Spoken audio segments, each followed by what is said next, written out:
धूमधाम से मनाया गया आचार्य चंद्रबली पांडे की 121वीं जयंती व व्यक्तित्व एवं कृतित्व विषय पर एक संगोष्ठी का आयोजन। आचार्य चंद्रबली पांडे राजभाषा आंदोलन की प्रेरणा के स्रोत विजय शंकर पांडे। आपको बताते चले कि उत्तर प्रदेश के आजमगढ़ जिले के सठिया बाजार में स्टेशन रोड प्रभात स्नेह मंडप में आचार्य चंद्रबली पांडे जी की 121वीं जयंती बड़े ही धूमधाम से मनाई गई और संगोष्ठी का आयोजन भी किया गया। उक्त संगोष्ठी में उनके व्यक्तित्व व कृतित्व पर प्रकाश डाला गया। उक्त अवसर पर मुख्य अतिथि विधान परिषद सदस्य पूर्व मंत्री यशवंत सिंह, श्री 1008 श्री राम कृष्ण दास जी महाराज, विधानसभा मुबारकपुर विधायक Akhilesh Yadav, RK group of institution के चेयरमैन डॉक्टर प्रेम प्रकाश यादव, गजहड़ा जिला पंचायत सदस्य राम प्रवेश यादव, कन्हैया पांडे, मनोज सिंह, प्रवक्ता Bapu, Smarak inter college Dargah Ghosi Mau, doctor Dhananjay Sharma मुख्य वक्ता, assistant professor Sarvodaya PG college Ghosi Mau, Brijesh Giri कवि युवा साहित्यकार, जयस किसान इंटर कॉलेज घोसी मऊ, सुमित उपाध्याय साहित्यकार पत्रकार एवं विधिक शिक्षक, सुभाष चंद्र तिवारी कुंदन, श्री राम महिमा सागर के रचयिता हरि नारायण उपाध्याय, राकेश पाठक, रमेश राय, आचार्य जी के चित्र पर माल्यार्पण, पुष्पार्चन व दीप प्रज्वलित कर कार्यक्रम की शुरुआत की गई। मंचासीन अतिथियों का स्वागत विजय शंकर पांडे द्वारा माल्यार्पण व अंग वस्त्र व आचार्य जी का चित्र देकर किया गया। गोष्ठी में मंचासीन अतिथियों के उद्बोधन का क्रम परिचय उपरोक्त अनुसार सुभाष चंद्र तिवारी कुंदन, विषय प्रवर्तन सुमित उपाध्याय, ब्रिजेश गिरी, मनोज सिंह, डॉक्टर धनंजय शर्मा, विजय शंकर पांडे आभार व्यक्त किया और वरिष्ठ वक्ताओं ने आचार्य चंद्रबली पांडे की 121वीं जयंती पर उनके जीवन काल से लेकर पर्यंत तक प्रकाश डाला। वहीं मीडिया के लोगों ने जब बात किया तो लोगों ने क्या कहा, आइए सुनते हैं उनकी जुबानी। दूरदर्शन भारत समाचार से सुमित चौहान की खास रिपोर्ट दीजिएगा महाराज जी। श्री 1008 श्री रामकृष्ण दास जी महाराज, स्थान से जनपद आजमगढ़। आज सठियाओं के इस हाल में आचार्य चंद्रबली पांडे जी के जयंती के अवसर पर आप लोग इकट्ठा हुए हैं, संगोष्ठी का आयोजन किया गया है। क्या उनके जीवन पर प्रकाश डालना चाहेंगे, पूरी बातों को बताएं। यह महान हस्ती जो है, जो देश के लिए, एक हिंदी के लिए जो कार्य किया है, यह स्मरणीय रहेगा और आने वाले हमारे आजमगढ़ ही नहीं अभी जनपद और पूरे पूर्वांचल के क्षेत्र में लेकर के भारतवर्ष में अपनी जो एक ज्योति है, प्रकाश है, जो सूर्य की तरह प्रकाशित होगा, यही हमारा उद्देश्य है। अपने जीवन काल में बहुत सारी उपलब्धियां हासिल किया, जैसे कि राजभाषा आंदोलन के प्रेरणा के स्रोत रहे हैं। उनके जीवन के बारे में थोड़ा सा प्रकाश डालें। समाज के लोगों ने क्या किया है? समाज के लिए एक साधना का विषय और हिंदी को एक महान दर्जा देने के हिंदुत्व की संदेश है और हिंदी का एक मार्गदर्शक के रूप में उनको उतारने का उनका मेन विषय है। परिचय दीजिएगा। सुभाष चंद्र तिवारी कुंदन, कवि साहित्यकार। आज किस तरह का यहाँ पे कार्यक्रम है जो आप लोग इकट्ठा हुए हैं? आज आचार्य चंद्रबली पांडे, जिन्हें हिंदी का दधीच कहा जाए तो कोई अतिशयोक्ति नहीं है, उन्होंने हिंदी को राजभाषा का दर्जा दिलाने के लिए एक साधना के रूप में अपना जीवन बिताया। उन्हीं का जन्म दिवस है। आचार्य चंद्रबली पांडे जी जितने स्वभाव से सरल थे उतने ही अक्खड़ भी थे। तत्समय उर्दू के हिमायती वाले लोगों के साथ जहां अनेक रियासतों का वर्चस्व था, निजाम हैदराबाद सहित अनेक मुस्लिम रियासतें लगी हुई थी। दूसरे तरफ हिंदुस्तानी को राजभाषा दिलाने के लिए महात्मा गांधी, मौलाना अब्दुल कलाम आजाद और पंडित जवाहरलाल नेहरू जैसी हस्तियां लगी हुई थी। वहीं पर आचार्य चंद्रबली पांडे ने अपने अकाट्य तर्कों से सबको यह मानने के लिए विवश कर दिया कि हिंदी ही हमारी राजभाषा होगी और हिंदी को राजभाषा का गौरव प्राप्त हुआ। हालांकि आज भी इन संविधान में हिंदी को राष्ट्रभाषा के रूप में दर्जा नहीं दिया गया है। हम सभी का यह प्रयास होना चाहिए कि आने वाले दिनों में संविधान में हिंदी को राष्ट्रभाषा का दर्जा प्राप्त हो। क्या संघर्ष इसके लिए जारी रहेगा आप लोगों का? इसके लिए यहाँ पर तमाम साहित्यकार जुटे हुए हैं और सारे लोगों से संघर्ष चल भी रहा है। इसके लिए तमाम बहस हो रही है, लेकिन इस संघर्ष को थोड़ा जैसे आचार्य चंद्रवली पांडे जी ने जो है वह साधना करते हुए नैष्ठिक ब्रह्मचारी रहते हुए उत्तर से दक्षिण भारत तक हिंदी के लिए जाकर प्रयास किए और हिंदी साहित्य सम्मेलन के सबसे कम उम्र के अध्यक्ष भी बने।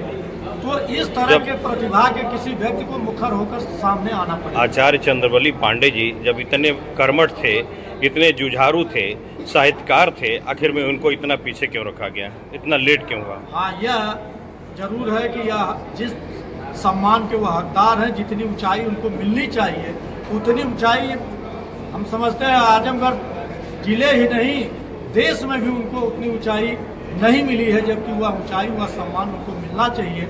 आज इस पर इस गोष्ठी में चर्चा भी हुई है कि कम से कम आजमगढ़ जनपद में उनके सठियाओं में उनकी मूर्ति स्थापित हो और अगले वर्ष हम लोग जो है आचार्य चंद्रवली पांडे का जन्मदिवस धूमधाम के साथ आजमगढ़ जिला मुख्यालय पर मनाएं, इस तरह का निर्णय यहाँ लिया गया। उनके मान सम्मान स्वाभिमान के लिए आप लोग क्या करना चाहेंगे?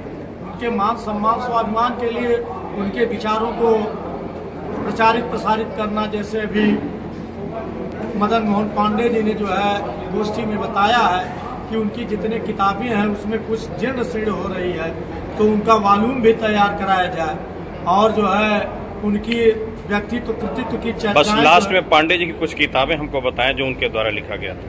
उन्होंने जो है उनकी जो पहला प्रबंध शोध आया वह तवस्सुम उर्फ सूफी मत था। उसके बाद उन्होंने तुलसीदास पे लिखा, केशव दास पर लिखा, कालिदास पे लिखा, हिंदी राष्ट्रभाषा क्यों, और तमाम उन्होंने कुल मिलाकर छोटी बड़ी मिलाकर उन्होंने 34 ग्रंथ उनके लिखे गए हैं। और ऐसा ही नहीं कि वह हिंदी के ही विद्वान थे, उनकी अंग्रेजी भाषा में भी किताबें प्रकाशित हैं, अन्य कई भाषाओं के। सठियाव चौराहे पर आप लोग आचार्य चंद्रवली पांडे जी की मूर्ति का अनावरण करने की बात कर रहे हैं, ये कब तक रखा जाएगा? मूर्ति बनकर तैयार है। आयोजक मंडल या अन्य लोगों से बात हुई है कि वह कार्यवाही भी आगे बढ़ चुकी है। थोड़ा बहुत व्यवधान है। आज माननीय विधायक जी और अन्य लोगों के आश्वासन से लग रहा है कि जल्द ही यशवंत सिंह जी भी आए हुए थे, तो उम्मीद की जा रही है कि जल्द ही जो है इसी वर्ष 2025 में रखी जाएगी। दीजिएगा।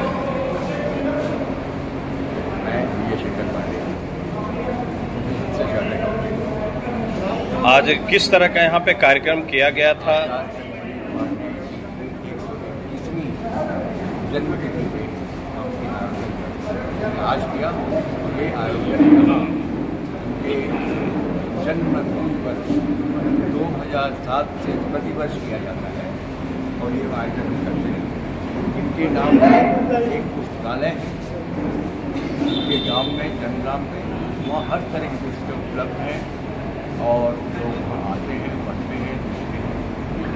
वहीं पे एक चिकित्सालय भी चलता है जहाँ की महीने में कम से कम 500 हर पहले बृहस्पतिवार को 500 आदमी आते हैं इलाज कराने। और आपको ये सुन के आश्चर्य हुआ कि जो 15-16 वर्ष की किसी को बोल नहीं रही थी वह बोलने लगी। अच्छा। जो बच्चा जन्म से चल नहीं रहा था उसके वह चलने लगा है। और पटना से, भोगुआ से, बहराइच से और चारों तरफ से लोग आते हैं। हमारे कोई प्रचार प्रसार नहीं, ये जो ठीक होते हैं, जो रोगी ठीक होते हैं वही प्रचार प्रसार करते हैं, वही उनको बुला के जाते हैं। उनसे ये सेवा चल रही है और हमारी चेष्टा ये स्वांतर से सुखाय सेवा प्रकल्प हमारी संस्था है, वो ये सेवा चलाती है और यह हम विश्वास करते हैं, आशा करते हैं ये सेवा बराबर चलती रही कि हमारा प्रयास है। ऐसे नतीजे को जो साहित्य के नतीजे से रहे हैं और ऐसे महापुरुष को जिनकी साहित्यिक सर्जनाओं से हमने हौसला, उसी तरह से हिंदी को भी नीचा दिखाने का प्रयास किया जा रहा था। उस समय उनके प्रयासों को चकनाचूर करने का काम, उसका मुकम्मल जवाब देने का काम अगर किसी ने किया था तो चंद्रवली पांडे जी ने किया। और न केवल किया था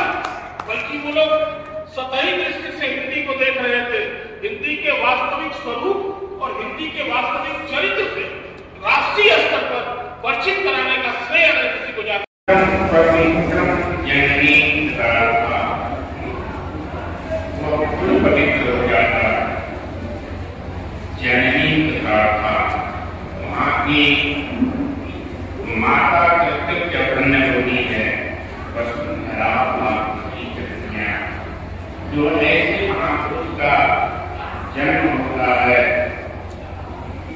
वसुंधरा वही कन्या वहाँ की प्रत्येक भाग्यशालिनी हो जाती है और स्वर्ग इसके पास के स्वर्ग में जो हमारे पितर हैं, इनके दादा नाना दादा वह भी धन्य हो जाते हैं।